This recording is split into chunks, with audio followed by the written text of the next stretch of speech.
Indian army chief general Naravane ये गए हुए हैं अरुणाचल प्रदेश के दौरे पे जनाब। सेवन सिस्टर स्टेट्स के अंदर जो सबसे ज़्यादा इंडिया का वनरेबल इलाका है वो ये स्टेट है। चीन कहता है कि इंडिया ने ये क्या फजूल किस्म का नाम रखा हुआ है इसके ऊपर, अरुणाचल प्रदेश, ये तो हमारा साउथ तिब्बत है, अरुणाचल मतलब क्या, ऐसा ही फजूल किस्म का नाम। हमारा इलाका अंग्रेज़ों से लेकर इंडिया ने इस पर अपना एक फर्जी सा नाम रख दिया हुआ है, तो इसको तो हम हर हाल में वापस लेंगे। ये जो हमारा साउथ तिब्बत का इलाका है इसको तो हम हर हाल में लेंगे। और याद रहे कि इंडिया से 1962 में भी चीन ने लड़ के ये इलाका पहले भी लिया हुआ है और टेम्परली चीन ये इलाका अपने कब्ज़े में ले चुका है जंग के दौरान, लेकिन फिर सीज़ फायर हुआ था तो कुछ पीछे हटे थे चीनी 1962 में। तो चीन इसको जब चाहे वापस ले सकता है, चीन में इतनी कैपेबिलिटी है। और यहाँ पर इस रीजन में जैसा कि हम कहते रहते हैं कि नियर फ्यूचर में गड़बड़ होने जा रही है, this area is like a volcano, कभी भी फट सकता है। और अब हुआ यह है कि चीन जैसा कि इन तमाम डिस्प्यूटेड इलाकों को वापस लेने के लिए भरपूर तैयारी करता हुआ नज़र आ रहा है हालिया कुछ सालों में। इसी सिलसिले में इन्होंने अरुणाचल प्रदेश के बॉर्डर के साथ वाले सारे इलाकों में बड़ा ही बेहतरीन किस्म का हाईवे नेटवर्क बना दिया है और अभी कंप्लीट हुआ है ये हाईवे नेटवर्क। और ये फ़ौजी मकासद के लिए बनाया गया है कि चीन की फ़ौज की जो लॉजिस्टिक्स सप्लाईज़ हैं और जो बाकी की उनकी नीड्स हैं वो इस हाईवे से होके गुजरेंगी। तो ज़ाहिर है यहाँ पर अरबों डॉलर लगाकर चीन अपनी फ़ौज को और अपनी जो लॉजिस्टिक्स हैं इनको पिकनिक के लिए तो नहीं लाएगा ना। इंडिया भी ये बात जानता है कि चीन ये सब कुछ क्यों कर रहा है।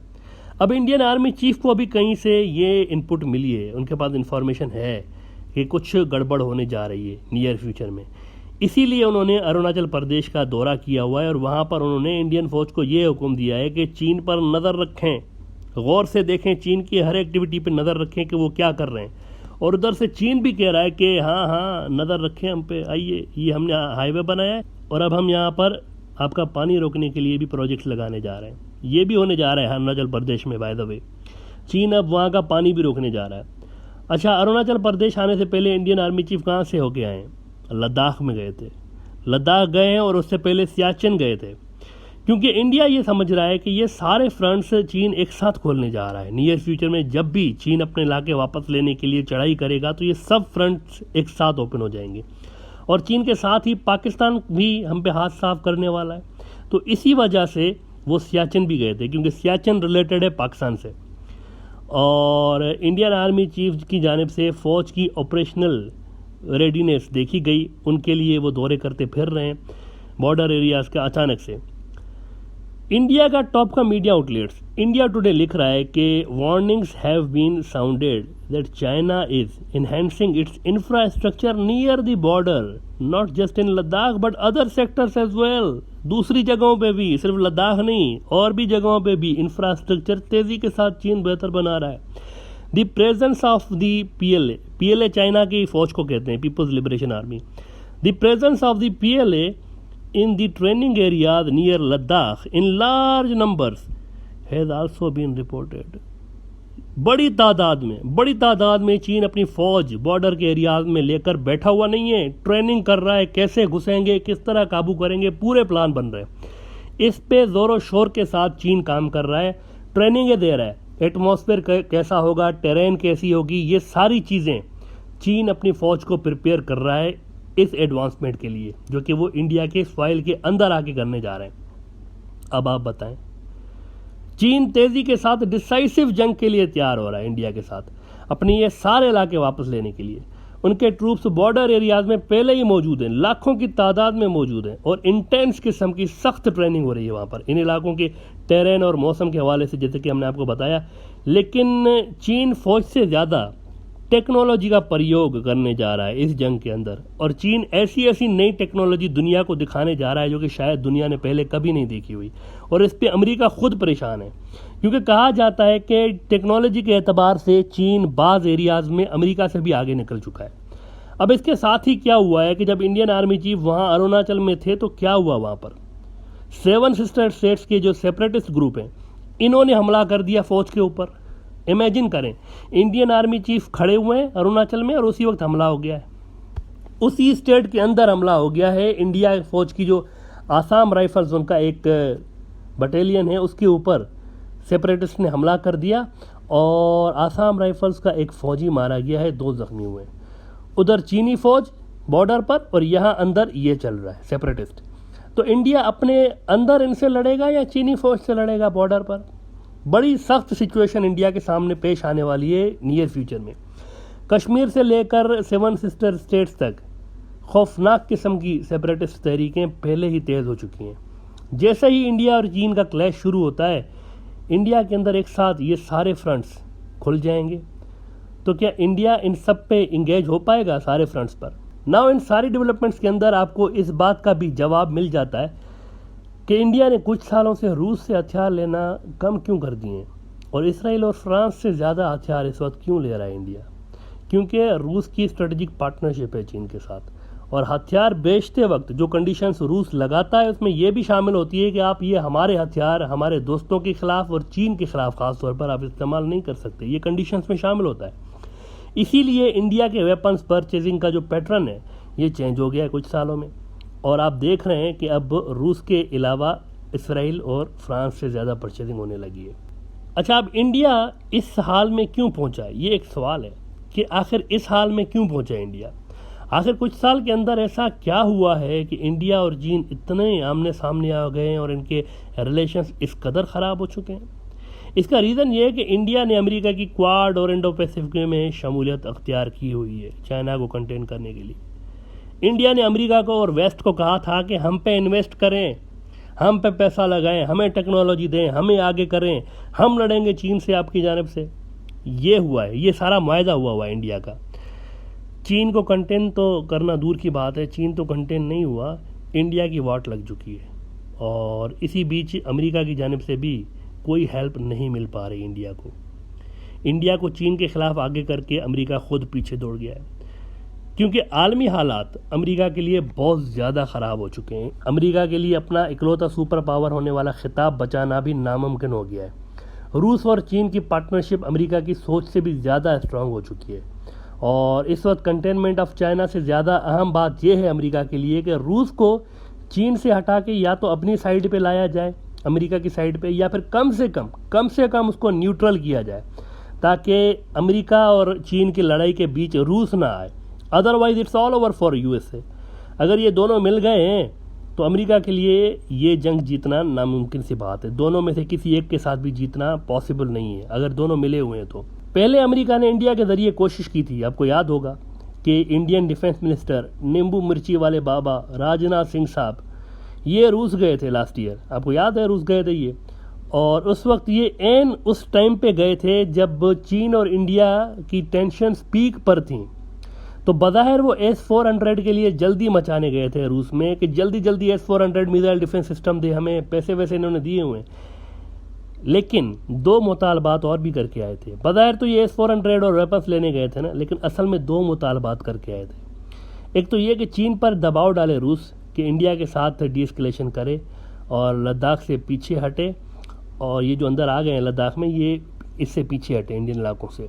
और ये भी ऑफ़र करने गए थे कि आप इसको छोड़ें, चीन को हमारे साथ मिल जाए। ये ऑफ़र बाज़ाब्ता करके आए थे। दूसरा मुतालबा उन्होंने ये रखा था कि पाकिस्तान को कोई वेपन्स मत बेचिएगा। तो रूस ने उस वक्त दोनों मुतालबे इनके मुंह पे दे मारे थे। उल्टा S-400 की जो डिलीवरी थी वो भी डिले कर दी थी। तो अब अमेरिका खुद ये कोशिश कर रहा है कि चीन और रूस के बीच किसी न किसी तरह से दरार पैदा हो सके। इसी सिलसिले में हालिया दिनों में बड़े कंसेशंस भी देता हुआ नज़र आ रहा है अमेरिका। आपको रूस को बड़े बड़े कंसेशंस देता हुआ नज़र आ रहा है। ये जो चंद रोज़ कबल आइसलैंड में अमेरिका और रूस के हाई ऑफिशल्स मिले हैं, इसमें बड़ी प्लेजेंट किस्म की मीटिंग्स हुई हैं। दोनों देशों ने बड़े रोमांटिक किस्म के गाने गाए वहाँ पर आइसलैंड की ठंडी ठंडी वादियों में, और वहाँ पर अमेरिका ने काफ़ी कंसेशंस दी हैं रूस को। एक तो इसराइल को लितर मारे हैं बाइडन ने गज़ा में, ये जो जंग बंदी है इसके हवाले से, और ये रूस के कहने पर जंग बंदी हुई थी। आपको पता है आधी रात को इसराइल ने अचानक से अपनी डिफेंस कैबिनेट बुला ली थी कुछ दिन पहले, और आधी रात को डिफेंस कैबिनेट बुलाकर सीज़ फायर का अनाउंसमेंट करवाया था कि हम फ़ौरन बंद कर रहे हैं जंग। तभी तो हमास वाले जश्न मना रहे थे विक्ट्री का कि दुश्मन जो है वो इतना पस्त हो चुका है कि आधी रात को इन्होंने कैबिनेट की मीटिंग बुलाकर और ये सीज फायर अनाउंस किया है बिना कंडीशन के। इन्होंने कोई जंगबंदी के लिए कंडीशन भी नहीं लगाई है हमास के सामने। मसलन ये भी हो सकता था कि हमास ने बहुत सारे इजरायली पकड़े हुए हैं तो उनको छोड़ने के लिए ही कोई कंडीशन लगा देता जंगबंदी की इसराइल, कि इनको छोड़ें फिर जंगबंदी करते हैं, कुछ तो फेस सेविंग होती ना, वो भी नहीं हुआ। बिना किसी कंडीशन के जंगबंदी हो गई है। ऐसा वहाँ से प्रेशर आया है क्योंकि रूस को अमेरिका ने यह दिखाना था कि वी वैल्यू योर कंसर्न्स, हम आपके कंसर्न्स की वैल्यू करते हैं, हम आपको अकेला नहीं छोड़ेंगे। अगर आप हमारे साथ मिल जाते हैं तो इसराइल तो छोटी सी चीज़ है, हम तो आपको बहुत कुछ दे सकते हैं। ऐसा जलील करवाया है रूस ने इसराइल को अमेरिका के हाथों इस बार के वहाँ का मीडिया लिख रहा है इसराइल का कि when it comes to Gaza Biden and Sisi show Israel that it is not the boss. तुम छोटू थे, छोटू हो और छोटू रहोगे, बाइडन ने दिखा दिया है हमें। ये इसराइल का मीडिया लिख रहा है। इसके बाद क्या हुआ है, रूस की एक ऑयल पाइपलाइन गुजरती है यूक्रेन से, जिससे यूक्रेन हर साल कई बिलियन डॉलर्स भी कमा रहा होता है।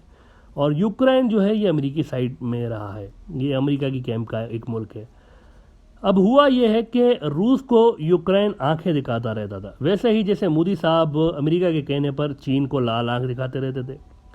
लद्दाख में रोड्स वगैरह बनवा रहे थे कुछ साल पहले, आपको याद होगा ना, बॉर्डर के एरियाज़ में फ़ौज की नकलो हमल को तेज़ करने के लिए, ताकि वो अमेरिका को ये दिखा रहे थे कि हम सक्षम हैं मिलिटरली इनको कंटेन करने के लिए। तो मोदी साहब ये हरकतें कर रहे थे। यूक्रेन भी ऐसा करता था। यूक्रेन में भी एक रूसी ग्रुप है, एक अमेरिकी ग्रुप है। वहाँ पर वहाँ की जो हुकूमत है वो अमेरिकी ग्रुप है। वहाँ कोई 14,000 लोग मारे जा चुके हैं 2015 से लेकर अब तक प्रॉक्सी वार के अंदर, जिसमें रूस और अमेरिका दोनों शामिल हैं। दोनों की प्रॉक्सी वार वहाँ पर चल रही है। रूस ने कुछ दिन पहले, आपको याद होगा कि लाख से ऊपर अपने फौजी बॉर्डर पर खड़े कर दिए थे, 1 लाख से ऊपर यूक्रेन वाले बॉर्डर पर खड़े कर दिए थे। यूक्रेन में घुसने जा रहा था, चढ़ाई करने जा रहा था रूस, लेकिन लास्ट मोमेंट पर उन्होंने प्लान चेंज कर दिया था। कुछ गारंटीज मिलने के बाद उन्होंने प्लान चेंज कर दिया था। अब हुआ ये है कि रूस जो है ये जर्मनी के रास्ते एक और पाइपलाइन लगा रहा था। इससे यूक्रेन वाली जो पाइपलाइन है, यानी उसकी जो रूस की जो डिपेंडेंसी है यूक्रेन के ऊपर, ये ख़त्म हो जाती है। ये रूसी गैस पाइपलाइन बेल्टिक सी से होकर और जर्मनी से गुजर रही होती है और 95% इसका काम मुकम्मल हो गया था। तो एन उसी वक्त अमेरिका ने इस पर सैंक्शंस लगा दिए थे जियोपॉलिटिकल रीजंस बता के। अच्छा, रूस जो है, ये बात अहम है, रूस जो है ये यूरोपीय यूनियन को, यानी पूरे यूरोप के तमाम मुल्कों को इनकी टोटल ज़रूरत का 25% गैस सप्लाई करता है अकेला रूस। यानी सारे यूरोप की 25% गैस रूस से आती है। और मज़े की बात यह है कि इस गैस की 80% जो गुजरगाह है, ज़मीनी रास्ता है, ये यूक्रेन से होकर गुजरता है। 80% ये जो यूरोप की गैस है ये यूक्रेन से होकर गुजरती है। तो यूक्रेन पे अमेरिका का असर अगर होगा तो उसका मतलब होगा कि यूरोप की गैस और रूस के एक अहम सोर्स ऑफ रेवेन्यू पे अमेरिका का कंट्रोल होना, इसीलिए वहाँ पर गड़बड़ चालू थी। अब जर्मनी वाले रास्ते से पाइपलाइन से रूस यूरोप को गैस देगा। इस प्रोजेक्ट को अमेरिका ने हॉल्ट करवा रखा था, इस पे पाबंदियां लगा रखी थी, लेकिन अब इस पर भी अमेरिका एग्री हो गया है रूस के साथ कि हम इस पर से पाबंदियां हटा रहे हैं, आप भले ये गैस पाइपलाइन बनाएं, सिर्फ इसलिए कि चीन के खिलाफ वो रूस को ज़रा अलग कर सकें, ताकि वो चीन को अकेला करके पीटें, जैसा कि एक ज़माने में उन्होंने सोवियत यूनियन के खिलाफ उन्होंने किया था। सोवियत यूनियन को आइसोलेट करके फिर पीटा था अमेरिका ने। चीन के लिए भी यही प्लान है कि जो चीन की हामी आलमी ताकतें हैं, ख़ास तौर पर रूस जो है, इन सब को चीन से पहले अलग किया जाए और फिर चीन को पीटा जाए। अच्छा, इस पे हुआ ये है कि यूक्रेन वाले चिल्ला रहे हैं, अमेरिका को बुला भरा कह रहे हैं कि हमें जब चाहा तब तक आपने रूस के ख़िलाफ़ इस्तेमाल किया, अब आप हमें डंप करके जा रहे हैं और रूस के साथ डील करते फिर रहे हैं चुपके चुपके। गैस पाइपलाइंस के जो पैसे हमें मिलते थे वो भी गए, यूरोप की 80% गैस हमारे ज़मीन से होके जाती थी, वो एच भी हमारा गया, वो भी एक हमारे पास एक स्ट्रेटेजिक कार्ड था, वो भी गया, और रूस की दुश्मनी अलग से ले ली हमने। तो ये सलाह दिया है अमेरिका ने दोस्ती का हमें। यानी उधर यूक्रेन में अमेरिका के हामी जो हैं ये गालियां देते हुए नज़र आ रहे हैं, वहाँ इसराइल में अमेरिका के हामी नेतन्याहू को गालियां दे रहे हैं कि ये क्या हुआ है हमारे साथ, बजाय इसके कि हमास के ख़िलाफ़ अमेरिका हमारा साथ देता, हमारा इत्तेहादी है, उल्टा उसने हमें ही तड़ी लगा दी है और तड़ी लगा के हमें ही चुप करवा दिया है। ज़िल्लत वाली डिफीट हुई है हमें। उधर अफ़गानिस्तान के अंदर अमेरिकी अलाइज अशरफ गनी वाले जो हैं और अफ़गानिस्तान की जो हुकूमत है ये फारिग हो चुके हैं। अमेरिका अपने दुश्मन अफ़गान तालिबान से डील करके भाग गया वहाँ से। यहाँ इंडिया के अंदर देखें, मोदी को चीन के खिलाफ आगे करके, अब जब चीन आगे आने लगा है इंडियन टेरिटरीज़ के अंदर, तो अमेरिका नज़र नहीं आ रहा, पता नहीं किधर चला गया हुआ है, अपने दोस्त की मदद के लिए नहीं आ रहा। उधर मोदी जी गाना गाते फिर रहे हैं कि सानू नहर वाली पुल ते बुला के ते खोरे माही किथे रह गया। यानी अमेरिका जो है हमें नहर वाली पुल पे बुला के खुद भाग गया है।